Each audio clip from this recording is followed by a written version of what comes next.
What's going on, guys? Welcome back to another edition of From the Red Carpet.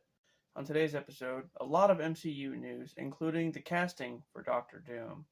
That and much more, so stick around and we'll dive right in. It looks like we're getting another season of SheHulk. The second season will see the return of some popular characters from the series like Wong, Madison, and of course, Matt Murdock. It's also said to have a big impact on the MCU going forward, leading into both Avengers Kang Dynasty and World War Hulk. In Kang Dynasty, Jen is going to be a part of Sam Wilson's new Avengers team. And then, in World War Hulk, I'm sure she'll play a big part in that one as well. I just don't really know much about it yet. But they've already used a big chunk of the World War Hulk storyline and with Gladiator Hulk on Sakaar. So, the plot of World War Hulk might be a little bit different than the comic version.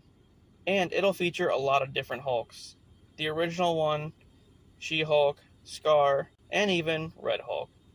What I do know about the World War Hulk movie is that it'll somewhat continue the events of Captain America: Brave New World, where Secretary Ross becomes president and reopens a super soldier program, leading to him becoming a Hulk himself. But back to the original topic, She-Hulk. I don't know much else about Season 2, but by the end of it, Jennifer Walters will be preparing to join the Avengers to fight Kang. So, a popular villain has been cast in the MCU. For a long while now, with the Fantastic Four on the horizon, fans have been wondering when they'll see Doctor Doom in the MCU. Well, it's going to be sooner than later. It's been reported that Marvel Studios has offered the role to none other than Josh Hartnett, which is a bit surprising. It's not a bad choice, though. So, when will we see him then? Well, definitely not in the Fantastic Four movie. The villain role in that one's going to Galactus. So Doctor Doom may debut in Secret Wars. And I'm not really sure how that would work. I mean, maybe he's recruited by the Avengers to help fix the multiverse, or something like that.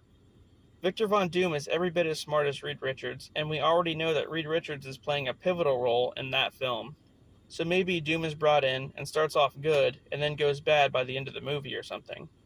And, of course, in the Secret Wars comic, the Beyonder takes variants of heroes from across the multiverse and makes them fight each other in a thing called Battle World. Whoever the last hero standing is, the Beyonder promises to grant any wish they desire. Then, Doctor Doom rolls in and takes the Beyonder's power, becoming God Emperor Doom. So, in the MCU, I feel like they may do a different version of this in the Secret Wars movie. And since Kang is being subbed out for the Beyonder, maybe Doom and Kang will get into it, and Doom will help the multiversal Avengers beat Kang once and for all. Either way, Doom will be introduced, and I believe he'll be the next big bad after Kang. Marvel Studios has changed a lot of upcoming films and shows. First off, Agatha Coven of Chaos has been renamed The Darkhold Diaries. Loki Season 2 is set to debut on Disney Plus October 6th. Then, we're getting The Marvels on November 10th, and What If Season 2 at the end of December, possibly right on Christmas. Echo, which is looking like it won't be any good at all, according to people on set, has now moved to January of next year. X-Men 97 is also slotted for early 2024, and, surprisingly, a second season for that series is already in the works. Darkhold Diaries has moved to fall of next year and will lead into the Scarlet Witch Halloween special presentation, The Witch's Road. The Ironheart series has finished filming, but has been taken off the Phase 5 slate completely. So there's no telling when we'll see that one. Now, all that being said, let's not forget about that writer's strike. Most of these films and series were completed before the strike took place, but some didn't. Which means basically, after the Marvels, there won't be any new MCU content until the strike is over and production can continue. It looks like we have a villain update for Captain America: Brave New World. The leader will return and have a big role in the film. Early on, it was speculated that he would be doing something with the super soldier serum, which Secretary Ross will be after.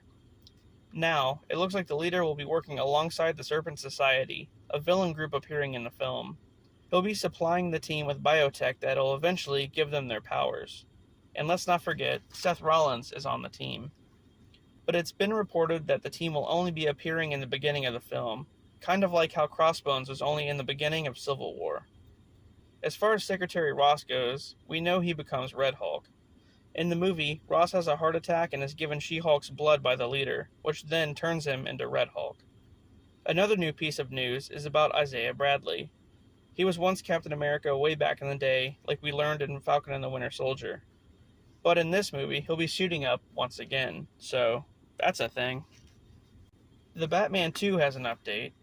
So, we know that the sequel to the popular Batman film is on the way. The film will feature both Clayface and Two-Face as the villains. So we can put to rest anything about the Court of Owls and the Joker for now. The role of Clayface is still up in the air, but Harvey Dent will either be played by Joel Edgerton or Josh Hartnett. So yeah, Josh Hartnett is going to be Doom and Two-Face? That's crazy. Anyway, it all depends on the writer's strike. The film was originally slotted to start filming in March, so we'll have to wait and see about that. In other big news though, Robin is set to appear in the film. It'll be a young version of Dick Grayson, the first Robin, and he'll be about 13 years old. But there's no word on who's playing him just yet. This one is set for an October 3rd, 2025 release. Lastly guys, we're getting another Silent Hill movie. This one is called Return to Silent Hill and is directed by Christoph Gans. The film will star Jeremy Irvin, Hannah Emily Anderson, and Eve Macklin. As far as the plot goes, all we have is a brief synopsis, which goes as follows. When a mysterious letter calls him back to Silent Hill in search of his lost love, James finds a once recognizable town and encounters terrifying figures both familiar and new, and begins to question his own sanity. Also, this one won't tie into the other two films and will serve as a reboot of sorts. The film is due out on April 26th of next year. Alright guys, that does it for this episode of From the Red Carpet. If you enjoyed the content, please don't forget to like and subscribe for more. And with that, of course, I'll see you on the next one.